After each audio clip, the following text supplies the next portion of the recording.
Good morning, and thanks for joining us on FRHSTV At Home. I'm Olivia Ciotti. And I'm Megan McElhaney. Thank you for joining us on our feature show this week. This week, we'll have some information about the Thespians Fall Play and college information. We are so happy you are joining us today. Let's get started with the show.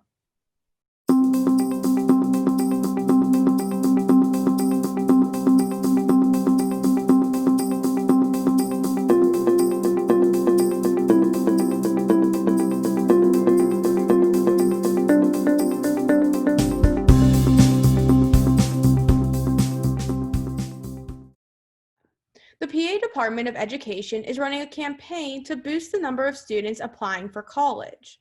Post a picture on social media, Twitter, or Instagram. Use hashtag #IApplied and tag @FRCounseling, letting us know where you applied and why. Stop in counseling to fill out a flag and add your name to the board. A representative from WCCC will be available on Monday, November 9th through Zoom links to discuss opportunities including college and high school, dual enrollment, and associate degree opportunities for all high school students. You can sign up using the Google form available on FRHS webpage in the Counseling Corner tab. Contact Ms. Courtnage and Counseling Center for more information. Senior Blake Cooper is conducting a project to help support the staff and residents at Westmoreland Manor, a personal care home that is being hit hard by COVID-19. He has note cards that students and staff here can fill out with a warm message to send to Westmoreland Manor. You can pick up your cards from your teacher or in the main office. All cards are due by November 5th. Attention seniors. Senior year is up and running, and soon you will be preparing for your 2021 graduation ceremony. Now is time to order your cap and gown, graduation announcements, and other senior accessories. There's an online link to order on the FR website, or you can pick up a packet in the main high school office. Completed order forms can be turned into the main office. The FRHS Thespian group at the high school has been working hard on their fall play this year. It's obviously more of a challenge when having to comply with all the regulations because of COVID-19 pandemic. Our own Cameron Doveriner recently talked to the facility sponsor, Mr. Richard Sunny, about the production. There will be a play this year. We're doing a show called A Delightful Quarantine. It's going to be very difficult to social distance during a show because the actors have to interact with one another, and there are some scenes where they're supposed to be romantic with each other. There's some scenes where the kids are playing and having fun. So I'm going to kind of treat it just like an indoor sporting activity where during practices and during rehearsals, we're going to wear our masks and be safe. And during the actual show, during game time, we're going to be able to just perform like we normally would and continue to be safe and wash our hands. The companies that provide shows for you, that you rent them from and that you get the rights from, they send out a big list of shows that actually offer the digital rights to that. You can do live streams because not every show you're allowed to live stream, and this was one of them. And being as it was called A Delightful Quarantine, I thought that was kind of funny and a bit on the ironic side, so I looked into it. It seemed to be a pretty funny show, a clever idea, so I went with that.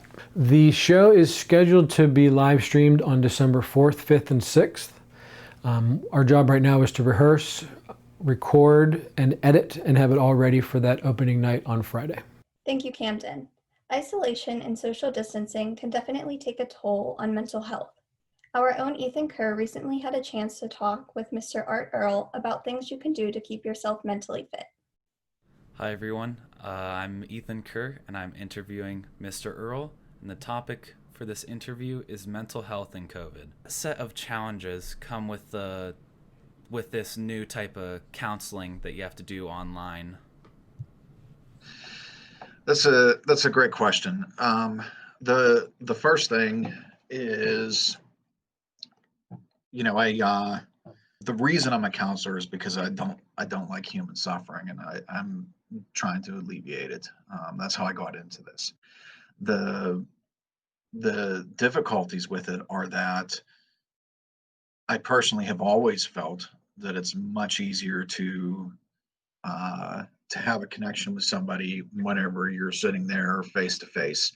And although on a computer you're face to face, you're not in the same place. And it's hard for me to look you in the eye because I'm trying to look at this camera up here, but you're down there. And so I keep, and I don't know where to look.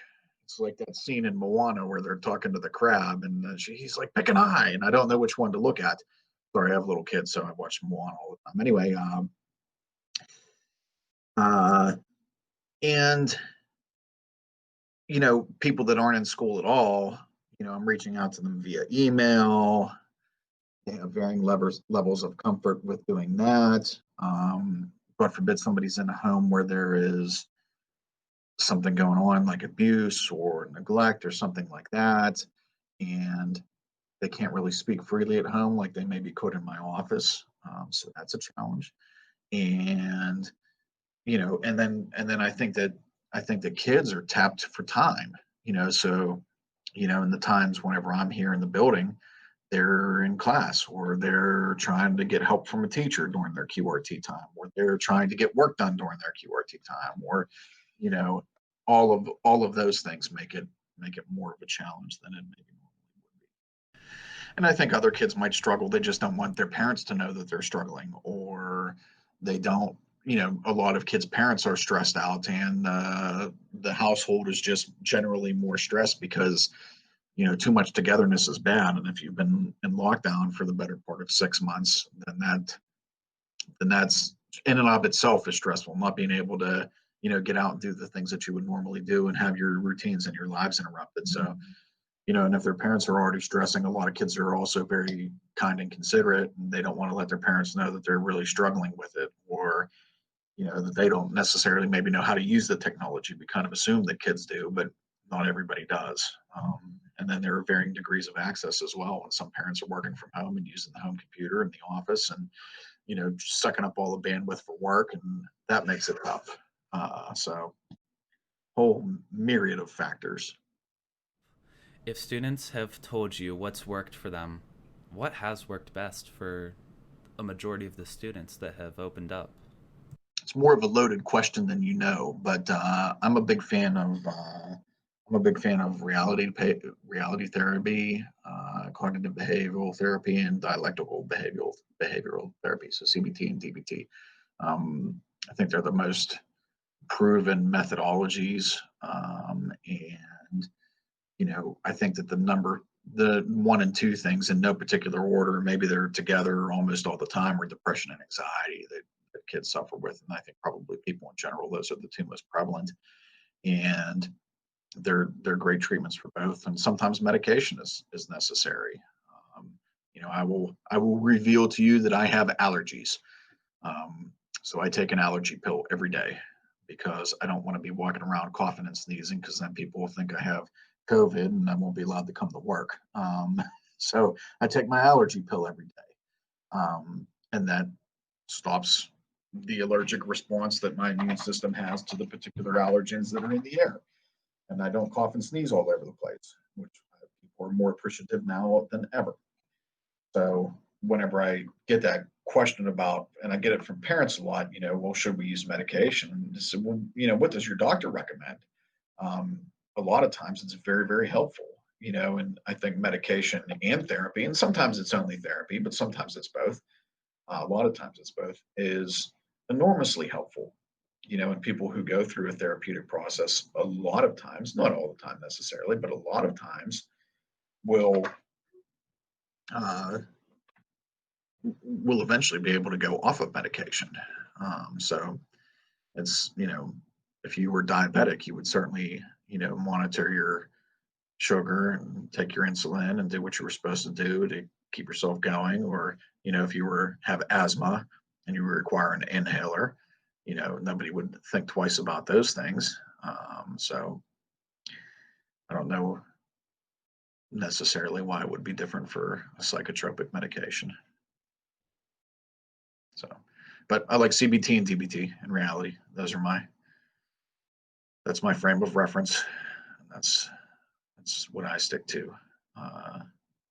And those are the people that I think my kids like working with the most, because you guys are in high school. So I don't know, maybe you do, maybe I'm wrong about this, but it's my perception that you would prefer maybe not to talk to somebody wearing a sweater with like duckies and bunnies on it, that have the floppy ears. You'd rather maybe talk to somebody that's just going to get down to it and say, all right, what can we do? How can we fix this? How do we need to change our frame of reference for this? I think most kids are probably more interested in that. Could be wrong though. Thanks for joining us today. We will bring you another feature episode next Wednesday. Have a great day, Panthers.